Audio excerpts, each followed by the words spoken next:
what was the single most interesting thing you've heard from a Bears official? It could be Kevin Warren, Matt Eberflus, or Ryan Poles. We know McCaskey speaking later. Single most interesting thing you've heard so far? That's a tough one. I'd say from Ryan Poles, who's obviously at the center of everything right now, just kind of the hinting yesterday and the insinuation that at this stage of where the Bears are as a team and a locker room and a culture and where they are in their building process, the kind of desire to steer away from high risk in favor of high reward. It's something that I took note of yesterday. Obviously, we were asking him directly about the complexity of the Jaylen Carter evaluation, and he called it a big puzzle and talked about kind of the philosophical conversations that they have to have as a group with Ryan and Matt, and then involving Kevin and George above them to figure out what direction they want to go to. And I think most of us walked away from that saying, if Jaylen Carter's available to the Bears at 9, if you're taking Ryan at his word and thinking he's a straight shooter, they're not going to roll those dice right now with where they are in their building process. Now, again, this is March. We know it's lying season. I told David Haugh, I said I stood in Mobile in 2017 and had Ryan Pace tell me that the ideal quarterback for the Chicago Bears was going to be a guy who performed at a high level over multiple years and lifted his program to new heights. And then they drafted Mitch Trubisky, right, 3 months later. So who knows? We don't know. We don't have a long enough track record with Ryan to know how much of the subterfuge game he plays. But certainly I thought that was notable yesterday. Okay, well, so we wanted to play that clip for you here, and so now we know your take. I want to hear let the audience hear it and see if they all come to the same conclusion that you did in the context of Jaylen Carter. Yes, in a better place. I think taking the time to really get to know the guys in a locker room and understand the maturity level there. But at the same time, we also want to be careful because we're still young and impressionable. So I think making sure that we continue to bring, a good core group in is important.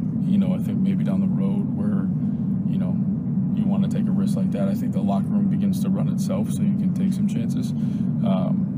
Right now we need both. We need talent.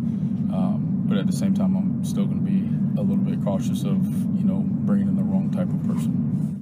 So basically he's saying, if we take him at his word, not yet. Not ever, but not yet.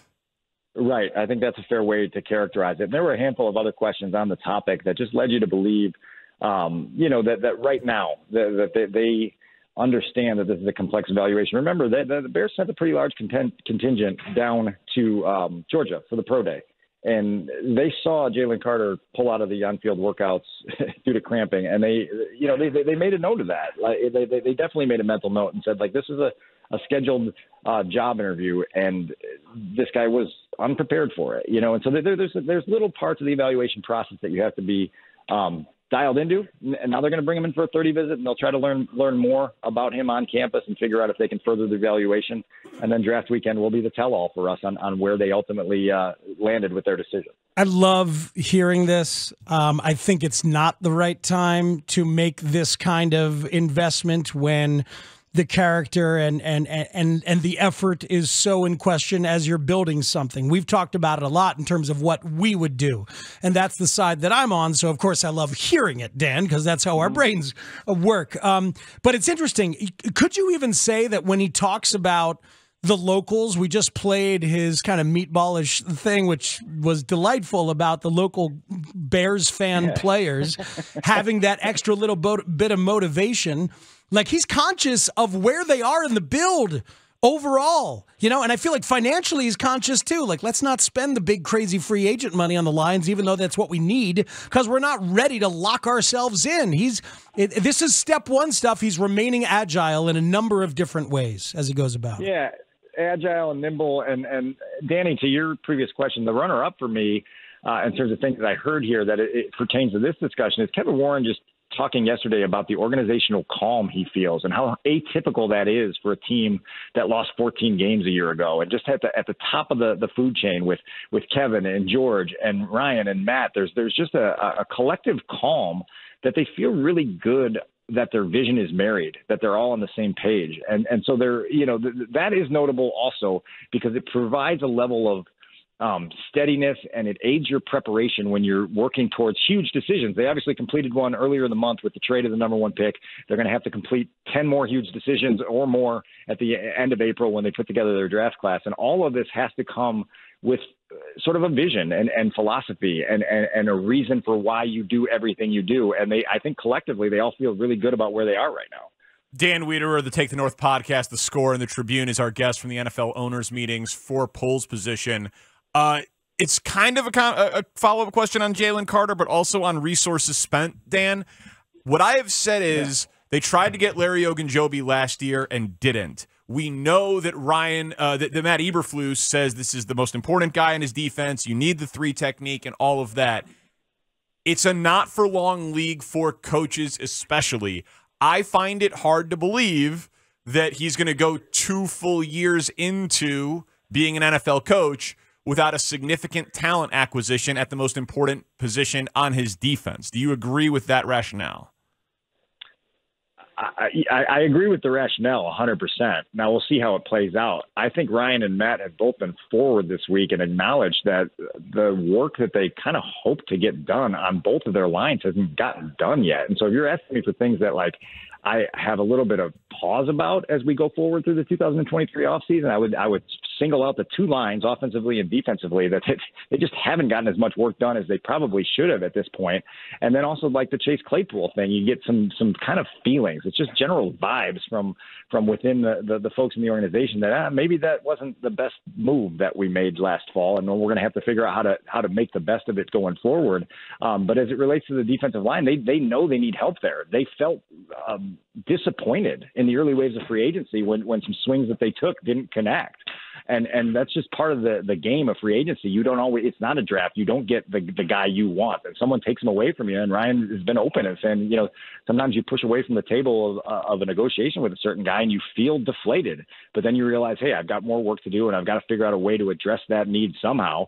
And now they've got to pivot and find a way to address that need. It's obviously less than ideal because I think we all look at their front 5 on offense and their front 4 on defense and go, where are the difference makers?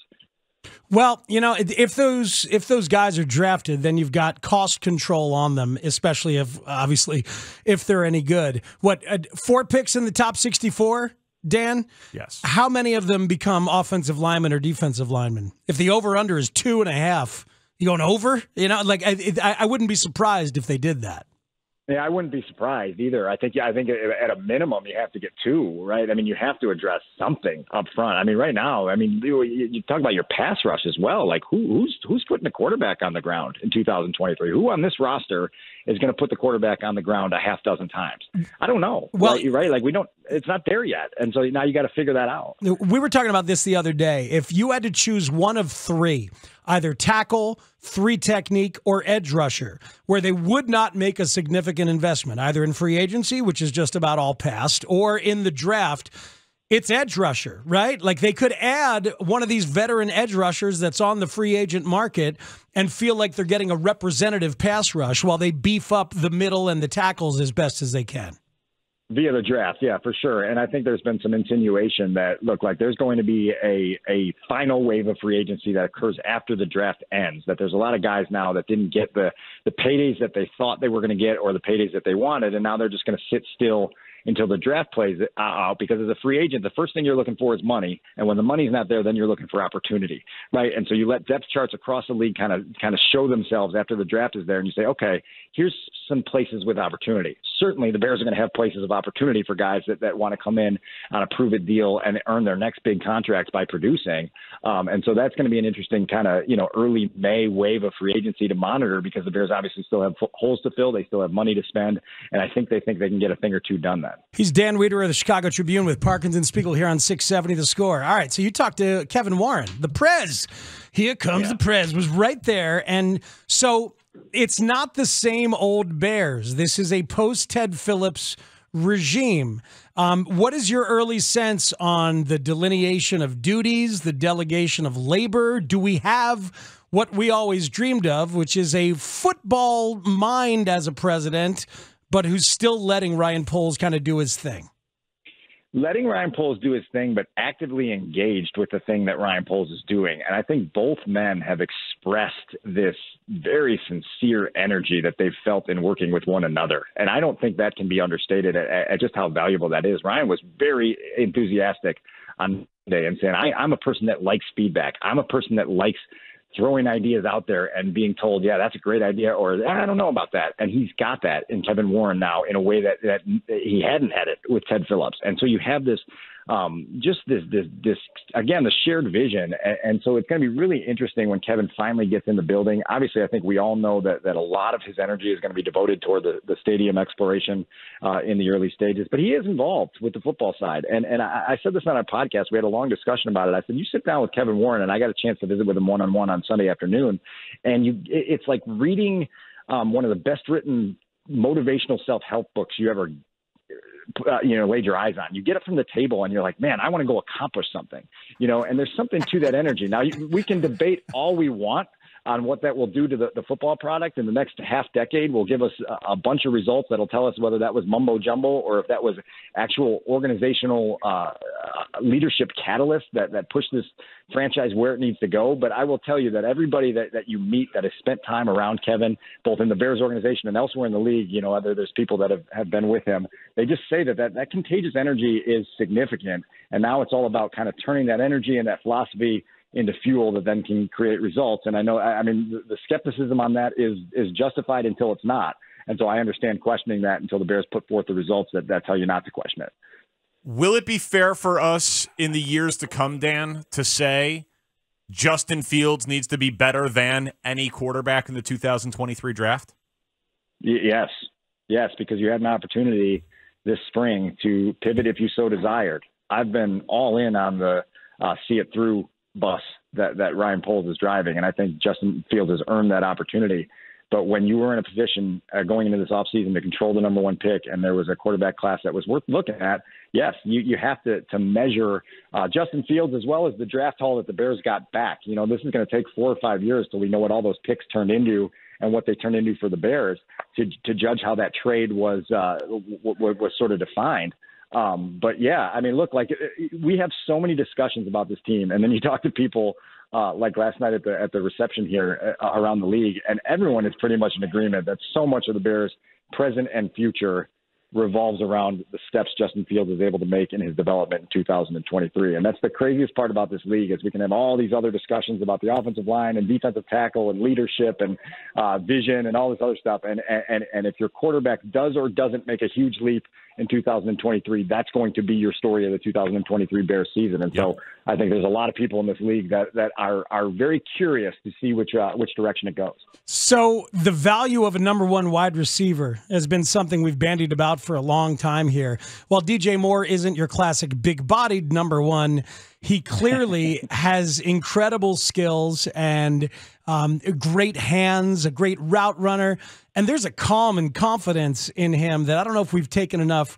of a look at. When you have a number one who really thinks about it like that and gives you that confidence, that can be valuable. Seems like Matt Eberflus left his dinner with DJ Moore and his family feeling like they'd found that guy. Yeah, I'm laughing, Speaks, because you'll want to pull the sound clip later because, Matt, obviously, he told us at the outset that he loved the dinner that he had with DJ and his family. And then I tried to press him on where it was. In true Eberflus style, he wouldn't even tell us where they went out to dinner, but said that DJ ordered the Caesar salad, and it was the best Caesar salad in Chicago. So we couldn't figure it out. Jason Leeser suggested that maybe it was Applebee's or Chili's, just joking around with Flus. But then Flus went on to say that in spending time with DJ Moore, you'll have to listen to the soundbite because he said you could feel the light within him coming out. And so there was this very profound, deep, reflective emotion that somehow DJ Moore evoked in his head coach. And now it's all about, hey, can you be a guy on third down in the red zone in go-to moments that Justin Fields says, I'm just going to DJ. DJ is going to make a play, and our offense is going to move the chains or get in the end zone, and we're going to, put to bed all the discussions on whether we're evolving, sputtering offense or whether we're actually good. And so that's what DJ Moore was brought here to do. That's a hell of a Caesar salad. But, yeah, man, the light was coming out. Yeah. Started with the salad. He was glowing. Listen, you guys are going to love listening to it because you're like, okay, all right, that must have been some dinner. It's ridiculous. But these guys, they're all about the people. They're all about that energy and the vibes, babe. They really are. Score touchdowns. Score touchdowns. Dan, procedural question. Do we know how much money they need to still spend to hit the 3-year rolling minimum spend? It's nothing to worry about. Like, I wouldn't even have it on your radar.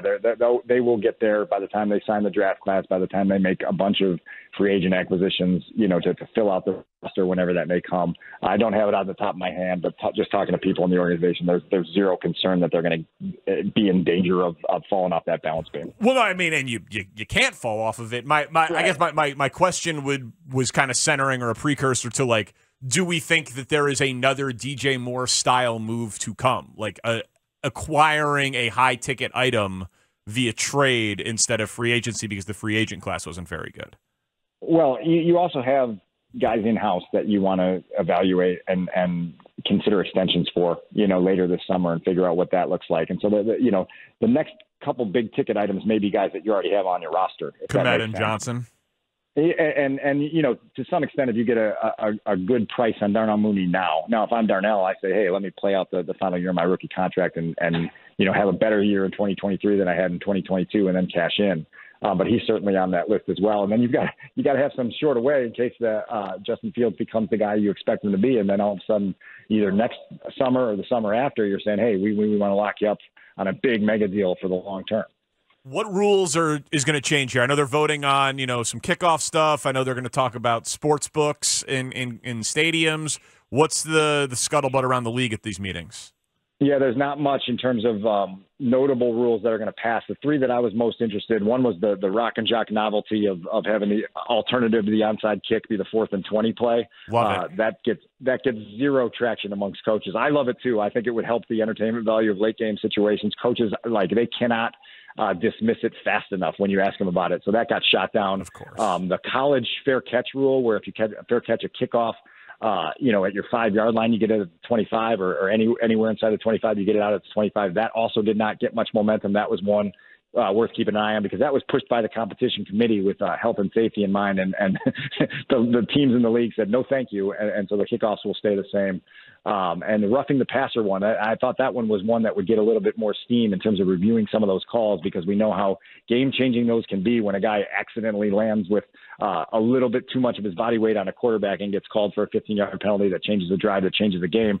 That one also didn't get off the ground. So in terms of things that passed here this week, there's not going to be much that floats your boat. They did allow NFL players to start wearing the jersey number 0. So if you're looking for a Bears jersey with the number 0 on it, we have to see who's going to wear that. Darnell Mooney, he's indicated interest on Twitter. Calvin Ridley went for it with Jacksonville. He's the first Jaguars 0. Yeah. So, yeah, why not? Dig it. Hey, Dan, real quick, we have clarity now on the Mike and the Will, the middle linebacker and the weak side linebacker for the two new guys, Tremaine Edmonds and TJ Edwards. It was debated a lot at the beginning. Yeah. Flus dropped it out there today, said Tremaine Edmonds will be his Mike linebacker, really likes the way that he is rangy. And I think probably the most notable thing we heard from Flus on Edmonds is that he believes that ball production can be taught through emphasis, and like I said, that's the hypothesis. The 2023 will be the experiment. Can this guy become more involved in game-changing sacks and takeaways just because they're more emphasized inside the building? I certainly am taking the wait-and-see approach on that. But that's what the head coach believes is that the hits principle and the way that they practice drill by drill, practice by practice, day by day will bring out more in Tremaine Edmonds than the Bills were able to get out of him in 5 seasons. These guys, they have the arrogance of first-timers. They believe in the hits principle. They believe in their roster construction. They believe in the light glowing out of a guy who just had a Caesar salad. It's adorable. It is. It is. And maybe it'll work. I like the confidence at the very least. What are you expecting from McCaskey? We want to hear a little bit more about kind of his perspective on the stadium updates and just kind of where they need to go next. Obviously, I think this is going to be a long, slow, obstacle-filled process for the Bears to get to where they want to be for our purposes, which is eventually seeing a true rendering of what they envision this multiplex complex to look like. So we'll hear a little bit about that. George is always just generally entertaining at these events, and so we'll get him probably Chicago time, probably in the 6 o'clock hour.